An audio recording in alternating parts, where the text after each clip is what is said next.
Assalamualaikum warahmatullahi wabarakatuh. Perkenalkan, saya Wika Nasari dengan NIM channel 23028. Di sini saya akan menjelaskan materi tentang bentuk-bentuk perusahaan dan usaha franchise. Selamat menonton. Bentuk-bentuk perusahaan dan usaha franchise.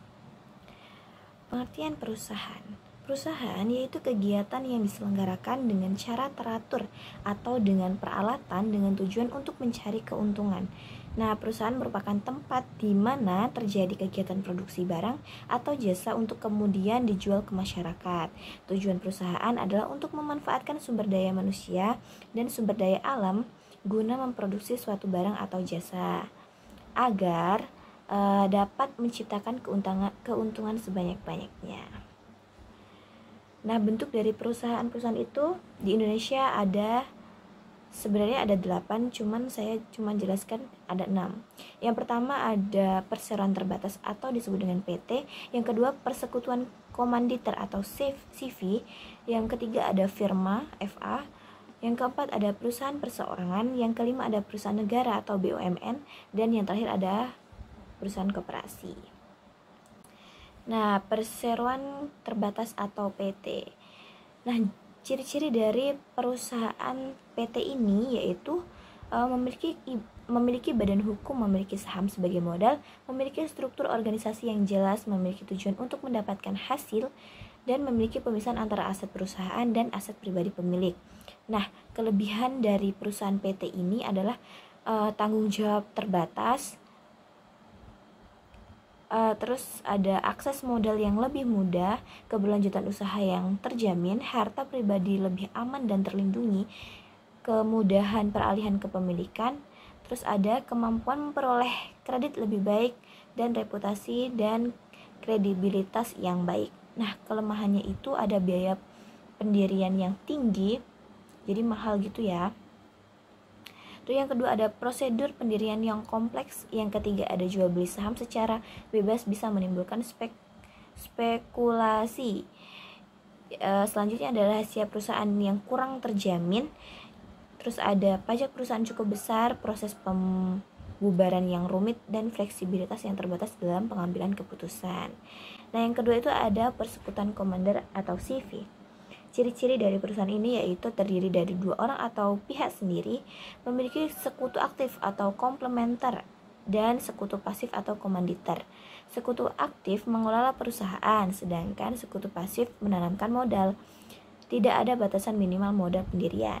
Nah, kelebihan dari perusahaan CV ini adalah proses pendirian lebih mudah dan cepat dibandingkan dengan perusahaan PT tadi yang sudah saya sebutkan. Fleksibilitas dalam pengelolaan, beban pajak yang lebih rendah, keterbukaan informasi yang jelas, kemudahan mendapatkan modal dari eksternal seperti investor atau bank. Selanjutnya ada fleksibilitas dalam penanaman perusahaan, dan keputusan besar dapat diambil tanpa harus melalui rapat. Kekurangannya tanggung jawab yang tidak terbatas, keterbatasan akses pasar modal, kelangsungan hidup tidak menentu, bagi sekutu pembinaan sulit untuk menarik kembali modalnya. Nah, yang selanjutnya ada perusahaan firma. Ciri-ciri dari perusahaan firma yaitu didirikan oleh 2 orang atau lebih. Setiap anggota firma memiliki tanggung jawab penuh atas badan usaha. Firma menggunakan nama bersama atas kegiatan bisnisnya dan tidak tergolong sebagai badan hukum. Nah, ciri-ciri dari perusahaan perseorangan itu usaha mikro dan kecil, dia tuh milik sendiri. Nah, dikelola dan diawasi oleh 1 orang saja. Tidak ada komisaris dan pemegang saham, relatif mudah untuk didirikan. Modal yang relatif kecil, kelangsungan usaha tergantung pemiliknya. Nah, perusahaan negara atau BUMN, ciri-ciri dari BUMN ini adalah kekuasaan dipegang penuh oleh pemerintah, melayani kepentingan umum dan pelayanan publik sebagai sumber pendapatan negara. Semua risiko ditanggung oleh pemerintah, menyediakan produk yang dibutuhkan oleh masyarakat, saham bisa dimiliki oleh masyarakat luas. Nah, ciri-ciri dari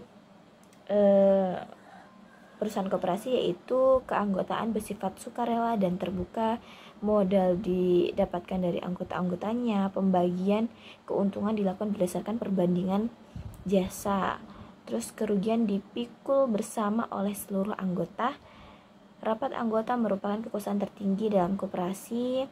Kegiatan koperasi berdasarkan prinsip swadaya, swakerta, dan swasembada.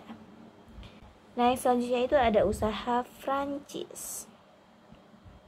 Franchise adalah bentuk kerjasama bisnis di mana pemilik merek atau pemilik bisnis franchise store memberikan hak kepada pihak lain atau franchise untuk menjalankan usaha dengan menggunakan merek, sistem operasional, dan dukungan yang telah ditetapkan oleh franchise store.